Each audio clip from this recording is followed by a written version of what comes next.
ఇప్పుడు like BP, sugar, smoking, drinking ఈ habits అన్ని ఈ ప్రాబ్లం పెరగడానికి కారణం बीपी, शुगर, कोलेस्ट्रॉल, एक्सरसाइज, ये चीज़ जो अगर प्रॉपर तरीके से कंट्रोल करो तो definitely this will help in reducing that amount of this CNVM और नंबर ऑफ इंजेक्शन, अगर प्रॉपर तरीके से अपन सब कंट्रोल रखे तो.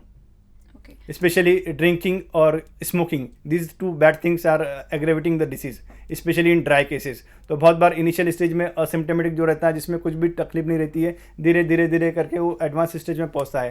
अगर ऐसे इन बिटवीन अर्ली स्टेज और मिड स्टेज में अपन कुछ प्रिवेंट करते हैं इन द फॉर्म ऑफ करते proper follow up, exercise, diet habit, vitamin supplement, antioxidant, तो 50% चांसेस में ऐसा रहता है कि things will not progress to the advance stage. तो that will beneficial to the patient, society and family also. మరి ట్రీట్మెంట్తో పాటు ఇవన్నీ కేర్ తీసుకుంటే it's better, early resolution of the disease కూడా ఉంటుంది. ఓకే, ఫుడ్ హ్యాబిట్స్ అవన్నీ మెయింటైన్, ఫుడ్ హ్యాబిట్స్ విత్ వాళ్ళ life modification, hyper tension, BP ఇవన్నీ కంట్రోల్లో పెడుతూ మేము ఇచ్చే ట్రీట్మెంట్తోని ఇంకా ఎఫెక్ట్ బాగుంటుంది అనమాట. Results will be good. Okay okay. इसका कोई परमानेंट ट्रीटमेंट नहीं है कि एक बार ट्रीटमेंट किया तो डिसीज नहीं होंगी. It is ongoing process, ageing process. That's why we are calling as age-related macular degeneration. Okay. So some times కళ్ళు పోయే ఛాన్స్ ఉంటుందా, చూపు పోయే ఛాన్స్ ఉంటుందా?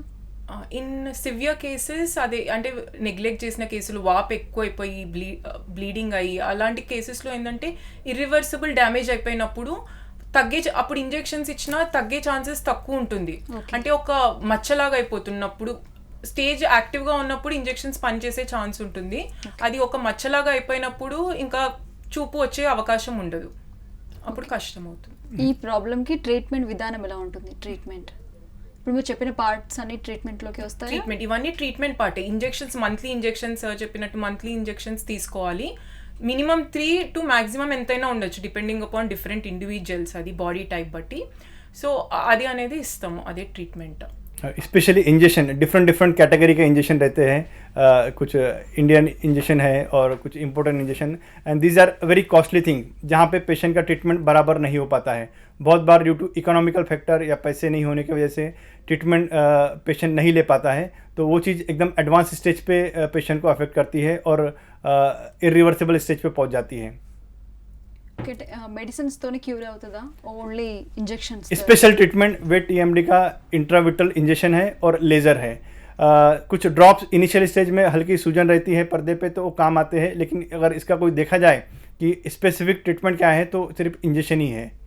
और एडवांस स्टेज पे ज़्यादा अगर कुछ ब्लीडिंग हो गई तो स्पेशल टाइप ऑफ लेज़र और सर्जरी और एक PTD ट्रीटमेंट करके बोलते हैं, वो देना पड़ता है. But again that is not one time job, multiple time करना पड़ता है. అంటే మీరు చెప్పిన 2 టైప్స్ ఉన్నాయి కదండి. వెట్ టైప్లో ఇప్పుడు చెప్పినవన్నీ ఇస్తాము.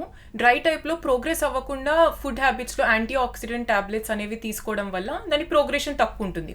That is not as severe as వెట్లా కాదు కాబట్టి నువ్వు టాబ్లెట్స్తోని ప్రివెన్షన్ లాగా చేయొచ్చు, కొంచెం డిలే చేసుకోవచ్చు.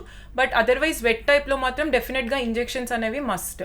ఓకే. సర్జరీ అక్కడ సర్జరీ అంటే డిలేడ్ స్టేజెస్లో ఏమన్నా రెటినాకి ఇంకా ఎఫెక్ట్ అయిన కండిషన్స్లో వేరే ప్రొసీజర్స్ కూడా చేయాల్సి వస్తుంది, लेजर एंड सर्जरी కూడా ఇంకా advance neglect. Surgery advance stage में अगर फुल ब्लीडिंग हो गई, आँख के पर्दे की मल्टीपल नस फट गई, नहीं दिख रहा, ऐसे कंडीशन में स्पेशल टाइप की सर्जरी करना पड़ता है रेटिना की. That is advance stage. But हाँ చెప్పండి. बट इनिशियल स्टेज में उसका जो आँख के अंदर इंजेक्शन देना, वही स्पेसिफिक उसका ट्रीटमेंट है. ఓకే. అంటే సార్ చెప్పిన ట్రీట్మెంట్ పార్ట్ అంతా అందరికీ సూట్ అవుతుందా, అందరి పేషెంట్స్కి సూట్ అవుతుందా? వాపు అనేది వచ్చినప్పుడు ఇంజెక్షన్స్ అనేది అందరికీ అవే ఇస్తాము.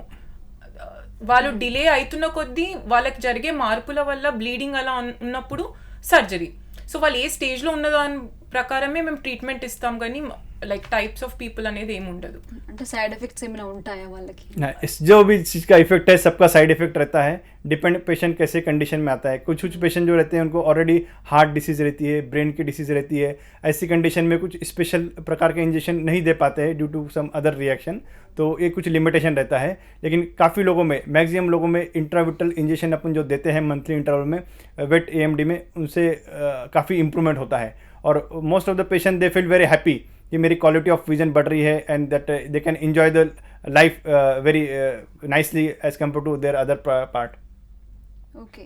అంటే ట్రీట్మెంట్ తీసుకున్నాక మళ్ళీ వచ్చే ఛాన్స్ ఏమైనా ఉంటుందా ప్రాబ్లం? ట్రీట్మెంట్ అనేది it's ongoing process. So మనం ట్రీట్మెంట్ ఇస్తున్నప్పుడు ఇంప్రూవ్మెంట్ అయ్యి అంత పర్ఫెక్ట్గా ఆల్ రైట్ అయితే that's a different thing, but it's an on going process లాగా ఇస్తాం అనమాట, depending on the condition.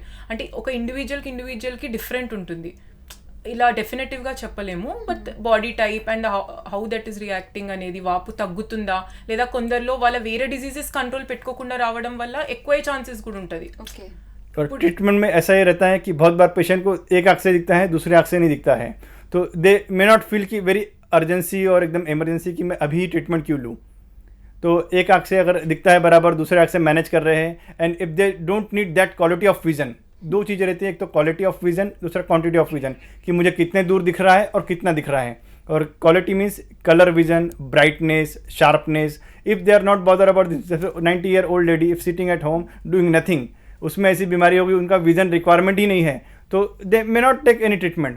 But specially younger age group, may be 50-60s, those are working age group, they are small minor amount of this quality defect में matter, like driver हो गया, pilot हो गया, and और any profession जहाँ पे अपने को फाइन विजन रिक्वायरमेंट है, बैंकर हो गया जहाँ पे अपने को स्पेशल वर्ड देखना पड़ता है, बारीक स्पेशल वर्ड, तो उसमें ऐसी क्वालिटी ऑफ विजन अगर डिस्टर्ब हुई तो अवर वर्किंग प्रोफेशन, अवर जॉब प्रोफाइल और अपना ऑक्यूपेशन, उसमें भी ज़रा प्रॉब्लम होता है.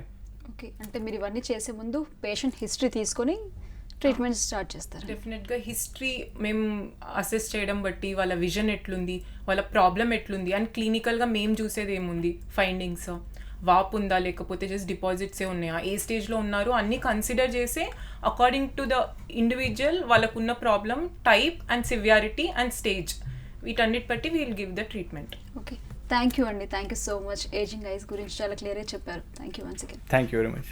ఇది వాటి health first. Keep watching Sneha TV, news is right.